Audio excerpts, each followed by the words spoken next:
Bonjour, bonsoir les amis. Alors je voulais faire une vidéo rapide, vraiment pour vous parler de ça. Ça c'est la grosse news.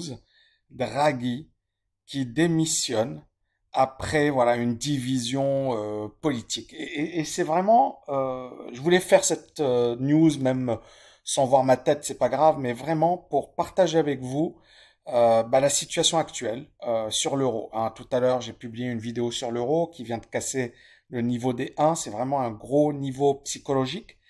Et là, on a Draghi, qui est quand même le Premier ministre italien, qui démissionne à un moment, mais en fait, c'est surréaliste. C'est presque à se dire, est-ce qu'il ne recherche pas ça? Et est-ce qu'on n'est pas dans un truc qui finalement, parce que c'est extrêmement fragile la situation. Parce que Draghi démissionne. Macron, il est en difficulté. Alors, c'est pas catastrophique, mais il est quand même en difficulté en France. L'Allemagne, bon, l'Allemagne, ça a été pour elle les pires chiffres depuis très longtemps, notamment le commerce international, notamment un déficit, et ça c'est quelque chose d'inédit. Donc on a l'impression que l'Europe, aujourd'hui, tout s'accélère et que la situation, elle est de plus en plus fragile. Et donc, bien évidemment, qu'est-ce qui s'est passé? Ben, on a voilà, les futurs, ça c'est les obligations qui se sont effondrées. On a l'euro qui est quand même toujours à des niveaux très faibles. On joue sur l'euro avec le niveau des 1, on l'a cassé aujourd'hui en journée, mais clairement c'est extrêmement fragile ce qui est en train de se passer. Et puis bien évidemment, vous avez les grands indices européens, le DAX, c'est catastrophique. Voilà, on a également le CAC 40, prendre le CAC 40, voilà, mais toutes ces configurations, on a quand même des marchés qui sont quand même assez vendeurs.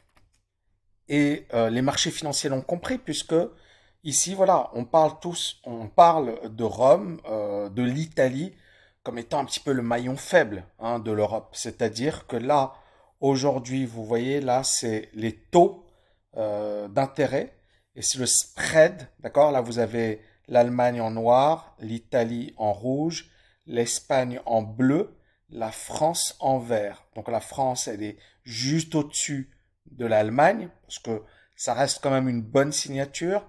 L'Allemagne, c'est le pays le plus solide, mais l'Italie, c'est en rouge, oui, c'est par là, et l'Espagne est juste au-dessus. Donc on voit que, alors qu'à un certain moment, voilà, on a toujours l'Allemagne qui était toujours le leader. On avait ici, et là c'est le risque, hein, en 2012, à un certain moment, l'écart était très important. On voit ici l'Italie qui était tout en haut et là, on voit l'Allemagne, la France et l'Italie. Et ça, c'est 2012. Et 2012, il y avait déjà une forte crise européenne et ça a failli coûter, voilà, l'euro. Hein, ça a failli mettre en péril l'euro. Et c'est également à cette période où Draghi dirigeait la BCE et il avait parlé effectivement du fameux whatever it takes, c'est-à-dire quoi qu'il en coûte, on va financer, on va mettre de l'argent, etc. Ça a sauvé l'euro. Là, pour le moment, on ne peut pas dire qu'on est au même niveau que 2012, bien évidemment. Mais, et c'est ça le truc, c'est qu'il y a un événement, puis un deuxième, puis un troisième, puis un quatrième, et si ça s'accumule, ça peut effectivement mettre l'Europe en plus grande difficulté. Et il est vrai que par rapport à 2012, je pense que l'Allemagne a beaucoup évolué, notamment durant la crise du Covid. Il y a eu un plan commun, il y a eu, je dirais également, une plus grande souplesse de la part de l'Allemagne. Mais même en Allemagne, les gens commencent à considérer que voilà, trop c'est trop et il y a déjà des voix qui s'élèvent contre l'euro. Donc on est véritablement à un tournant les amis. N'oubliez pas, aujourd'hui on a cassé la parité. C'est la première fois depuis 20 ans sur l'euro. Vous voyez, la dernière fois qu'on avait tapé ce niveau, c'était là. C'était en 2002, décembre 2002. À un certain moment, l'euro avait même évolué sous cette zone, sous la parité. Donc ça avait démarré en 99, hein, c'était le début. Et c'est vrai qu'à ce moment-là bien précis, le dollar était très fort. Mais n'oubliez pas, qu'est-ce qu'il y avait eu ici? On avait eu les fameuses valeurs technologiques. On a eu une bulle inégalée aux États-Unis. Et l'argent du monde entier s'est investi aux États-Unis. On voit bien ici que ça a démarré en 99, d'accord? Puis on a eu effectivement un euro qui a baissé fortement contre le dollar. Alors c'est marrant parce qu'à l'époque, les gens disaient le dollar est vendeur et il faut acheter l'euro et c'est l'inverse qu'on a eu. Et puis on a eu effectivement les États-Unis qui sont affaiblis, notamment la crise, la première grande crise qui est la crise des valeurs technologiques. Et vous voyez ici la deuxième grande crise, c'est la crise des subprimes. Donc il y a eu une grosse défiance à l'égard du dollar pendant cette période. Et beaucoup de gens, et je me souviens, j'avais participé à une table ronde et le directeur d'une grande lettre boursière, je ne vais pas donner son nom, il disait, voilà, genre les États-Unis sont finis, etc. Et bah, c'est pas ce qui s'est passé. Et puis ensuite, vous voyez que l'euro a commencé à baisser.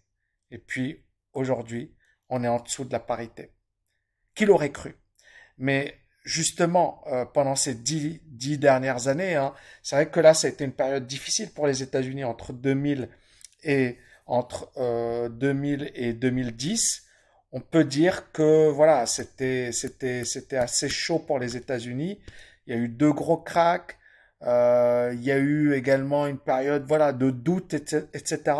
Mais ensuite, les années 2010, l'Europe s'est fragilisée beaucoup plus, n'a pas réglé ses problèmes, alors que les États-Unis sont revenus sur le devant de la scène et surtout on a eu de nouveaux géants, alors Google, Tesla, Apple, etc. Tous ces géants sont réellement renforcés après 2010.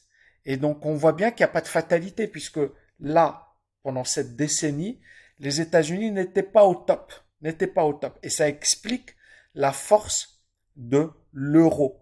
Et là, on peut dire que c'est l'euro qui n'est pas au top.